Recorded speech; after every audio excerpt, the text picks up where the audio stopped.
Hey GlamFam, Linwood here, and today I'm going to talk to you about hair breakage and how to fix it. So if that interests you, stay tuned because we're about to dive right in. First, if you have not already downloaded my hair care guide, please make sure to check out the link in the description box down below. You can follow along and find plenty more information as well as links to products that I share and tips on how to get healthier, more beautiful hair by changing simple aspects of your routine. So if you haven't downloaded it, be sure to do so by clicking the link in the description box or the pinned comment down below. Let's dive into this video.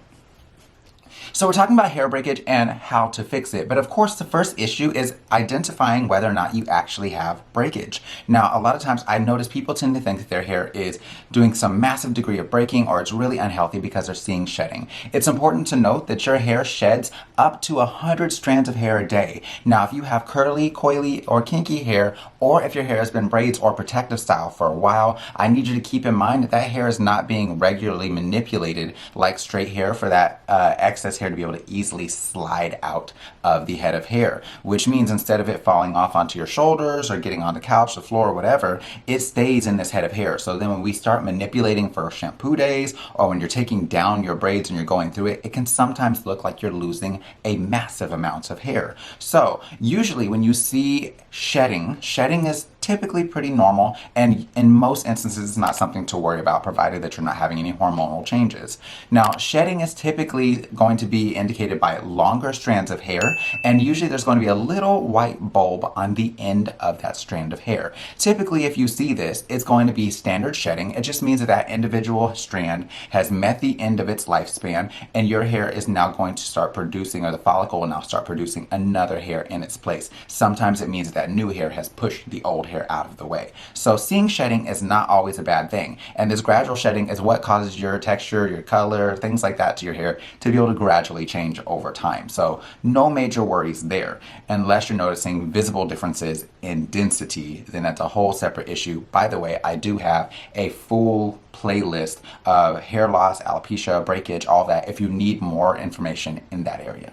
Now, breakage tends to look like shorter strands, and usually you'll find them of various lengths. A lot of times they tend to be much shorter than you'll see. Instead of, like, let's say for hair my length, it's not going to be the regular length of my hair in most cases. Usually it's going to be small little pieces. Now, of course, there are exceptions to every rule, and I'll dive into some of those as we move forward, but usually you'll notice a thinning of the ends quicker than you'll notice anything else, or you'll notice a certain section of the hair is looking like it's not as thick or as full as it once was. So these can all be signs of breakage as well. Now, it's important to note that the number one cause of breakage is actually dryness. And I don't mean dryness as in like your hair is wet versus your hair is dry. I mean dryness in terms of your hair is dehydrated versus hydrated. So how much internal moisture does he or she have? Sorry, you guys, I don't know if you guys can see, this is very normal as well. This side of my hair curls tighter than this side. So it just looks like the whole time like I'm holding my head like this or something. This is just how my hair is. It's very common for you to have multiple curl patterns in the head of hair as well.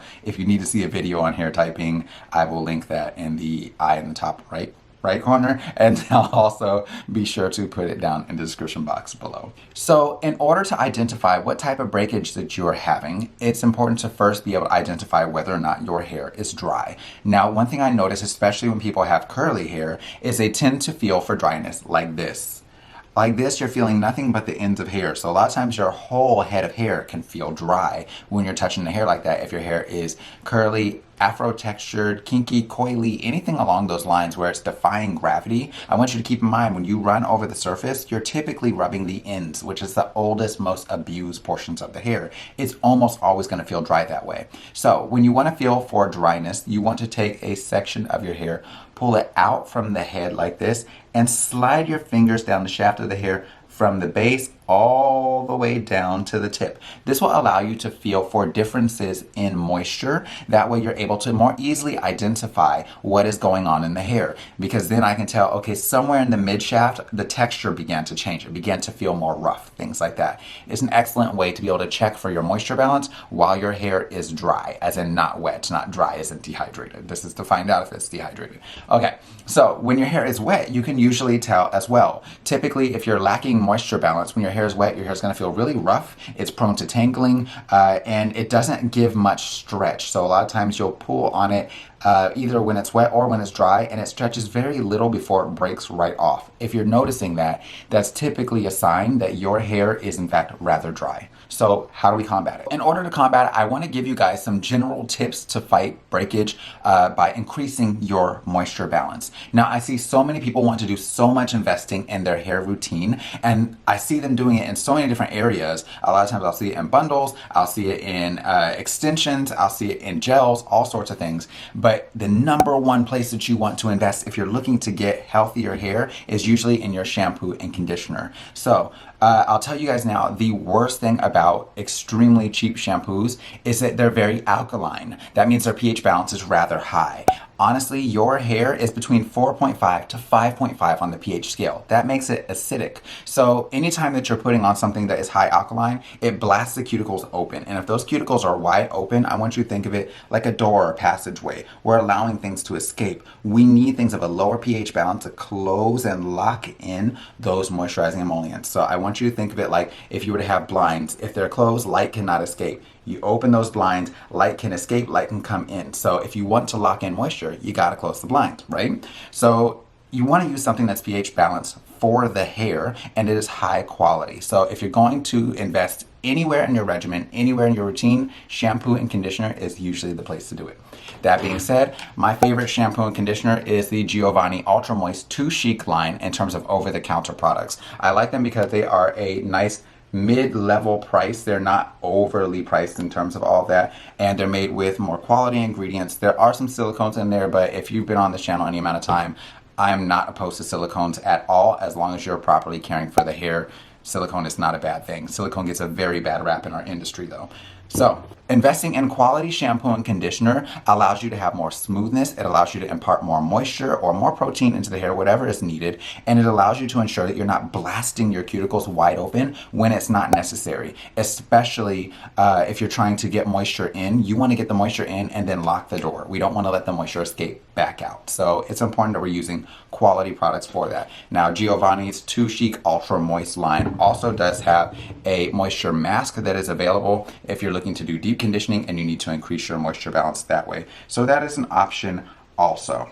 Now, my second tip for you there is to make sure that you are sleeping on satin or silk. The reason why is because so many people sleep on a thirsty fabric. And I want you to understand that if your hair has moisture and you're sleeping on a thirsty absorbent fabric, that absorbent fabric is going to do more to absorb the moisture from your hair. That's not what you want. So if you're wanting your moisture balance to stay high, you want to put it on a fabric that is not a thirsty fabric, and that way you're able to better maintain the health of your hair by keeping your moisture balance nice and high also. So it doesn't mean that you're not going to see any breakage whatsoever, but you'll see a massive decline with literally one change of a pillowcase, a satin head wrap, a satin scarf, a satin bonnet, something like that. In my instance, I'm a wild sleeper, so I sleep on satin sheets. That doesn't work for everybody, and if you do get satin sheets, don't get satin pajamas. You'll slide out of bed, break your neck, and die. Okay, so you've been warned. At any rate, making sure that you're staying on a less than thirsty fabric is going to be incredibly helpful for the hair. Now, in terms of styling products, if you're battling with dryness, you want to stay away from products that have SD alcohol and isopropyl alcohol. These two alcohols are both rather drying alcohols. So while it allows your gel to dry quicker or a hairspray to dry quicker, things like that, it also is stripping a lot more moisture from the hair. And if you're already battling with dryness, ingredients like this used on a regular basis can be quite detrimental to the hair. Now, using them moderately, things like that, especially if you're using quality shampoo and conditioner, you can get away with quite a bit more. But if you're not using a quality shampoo, conditioner, you're not deep conditioning, you definitely don't want to use products that have these ingredients.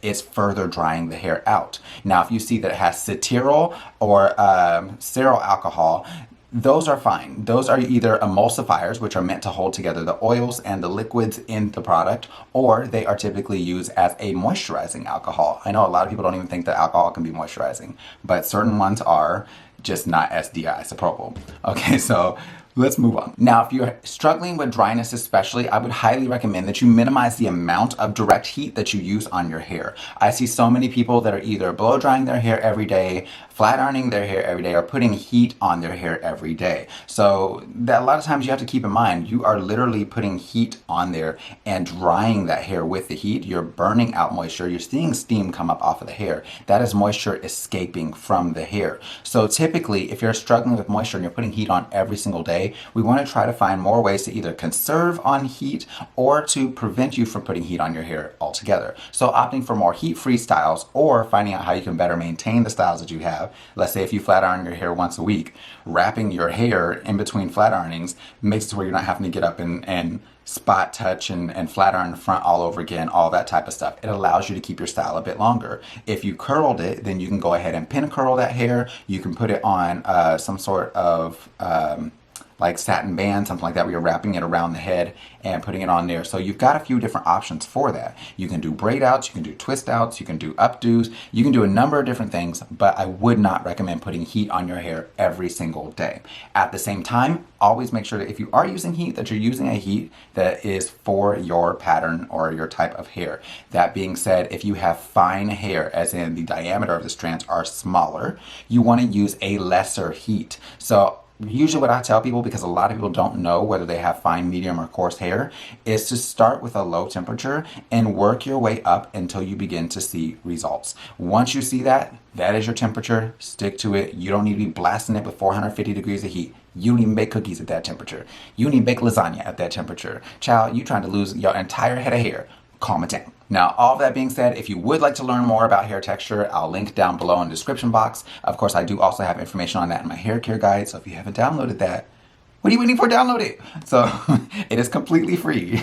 Using heat excessively on the hair can also cause issue with protein loss, not just moisture loss, which leads to heat damage and things like that, meaning that if you have any type of curl pattern, you may notice that you're curly here and you're straight down towards the bottoms, or that you're curly everywhere else and you're straight around the front because you've been flat ironing that front piece so many times. So monitor your amount of heat that you're using on there as well. And then our next point is going to get into the second most likely cause of breakage. Now, the second most likely cause of breakage is usually protein loss. Now, protein loss is not as frequent, but you do tend to see issues. I will say a lot of times when I see people that are complaining that their hair feels dry and brittle, usually they're using products that are for reconstructing or repairing, which means that they have protein in them, and it's a massive amount of protein. It's meant to reconstruct the hair. That's something that you use maybe once a month or so. That's not what you want to be using on an everyday basis. But if you have protein loss, especially if you have a relaxer,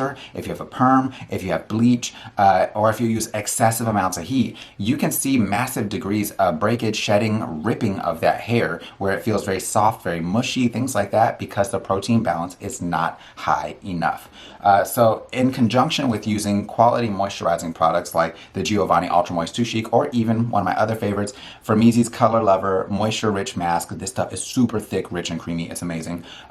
You can utilize those for moisture. Now, for protein, you want to make sure that you're using something that says that it is for strength. So keeping in mind, you don't want to go super cheap on shampoo and conditioner. So with that, you could still use your moisturizing shampoo, but get a protein mask, something like that, so you've got it when you need it. One of my favorite ones is Sebastian Penetrate. This one is a salon brand though. It does not have to be this. Keep in mind, you can use Apogee, you can use a number of different products that you can find over the counter. I do prefer deep conditioning with a mask though, but I will say if you're using protein, combining it with moisture is amazing, so that way it doesn't make your hair too hard. It keeps it strong yet supple. So you can take these and just mix them in the palm of your hand, put them on the hair, and deep condition with that on the hair. I hope that makes sense. So how do you know if you need protein? The way you know if you need protein is typically that hair is going to feel gummy, it's going to feel really stretchy, it feels mushy, and then usually when it's dry, it's like straw, it's just shedding and breaking for no reason. When it's wet, or extreme cases, it's like you can't take a brush to it or anything. In extreme cases, I mean, it feels like bubble gum. It is bad. So you want to make sure, especially if you already have like a perm or a relaxer, things like that, especially if you're doing them at home, which I really don't recommend. I would not recommend going over the top of those with aggressive chemicals or with hair color bleach, things along that line. Doing too much, I don't care what type of head of hair you have. At a certain point, the hair can only take so much, and baby, I've seen so many people end up with bubblegum hair or no hair at all behind making bad decisions. I've even done some reactions to videos like that, so just keep that in mind. Now, in moderate cases, you can go ahead and do, like I told you earlier, of mixing moisture with protein. In severe cases where the hair is shedding like crazy when it's wet especially, forget moisture at that point. That is a backseat issue. At that point, you need straight on protein only. Get as much strength in that hair as possible. Worry about moisture as an afterthought, because we're trying to keep as much hair on your head as possible, and we can't do it without strength. So just to kind of focus there. If you're noticing that your hair feels extremely dry or really mushy, use those as indicators of when you should be deep conditioning. I don't want you trying to follow a guideline of, oh, okay, it's been a week, it's been 2 weeks, it's been however long. That's for regular maintenance. If your hair is damaged and it needs it, I don't care if it's 2 weeks away from your typical deep condition day. If your hair needs it, give your hair what it needs. If your body's dehydrated, you don't say, I only drink in the morning. You get the water that you need. Does that make sense? I hope that makes sense. Now, on a typical head of hair, usually you would only have to use a protein treatment about once every month to month and a half. So usually I'll go ahead and clarify the hair just to make sure there's no buildup from silicones, oils, things like that on the hair. And then I'll go ahead and mix moisture and protein and deep condition. That way I can ensure that we're increasing both strength and moisture balance in the hair at the same time. It doesn't need to take all day or infinity billion years to make it happen. You can deep condition as often as every week if you want to. So if you prefer to deep condition more frequently than that, especially with moisture, things like that, that's not a major issue. I do see some people, especially if they are high porosity, they'll deep condition more frequently. Now, if you need to know more about porosity, check the description box down below or my hair care guide. I put much detail in both of those. But when it comes down to it, if you are high porosity, you'll find you need to deep condition quite a bit more frequently. The doors are wide open and things are easily able to escape. If you're low porosity, you may not need to deep condition as often, but you'll find that you need to deep condition a little bit more aggressively. In that instance, using a hair steamer or making sure to use a hooded dryer is going to be the best way to go. With high porosity, you can honestly get away with utilizing body heat, so you don't have to do as much in that instance. Things are already open. There is such a thing as normal porosity as well, and using a gentle heat or body heat with that does help out. If you need extreme cases, get up underneath a dryer or a steamer in that instance also. Okay, so let's see here. So how do you deep condition your hair? Basically, you're gonna shampoo your hair first, put your deep conditioner on, and wrap that up for a minimum of 10 to 30 minutes with it on there. 30 minutes is pretty much your max. After that, rinse with cool water. You don't need to go back with a regular conditioner. The deep conditioner has done the job of conditioning, so don't waste extra product. It's not necessary. In the next one, we'll talk about moisturizing your hair with styling products and leave-in conditioners and how they vary from your regular conditioners, but this video has already lasted infinity billion years. So if you're looking to learn even more about hair care and hair care tips, you can check out the playlist in the eye in the top right corner, or you can check it out in the description box down below. Otherwise, till next time, you guys, take care, God bless, and stay glam. You know I love you, boo, and I'll see you next time. Bye-bye.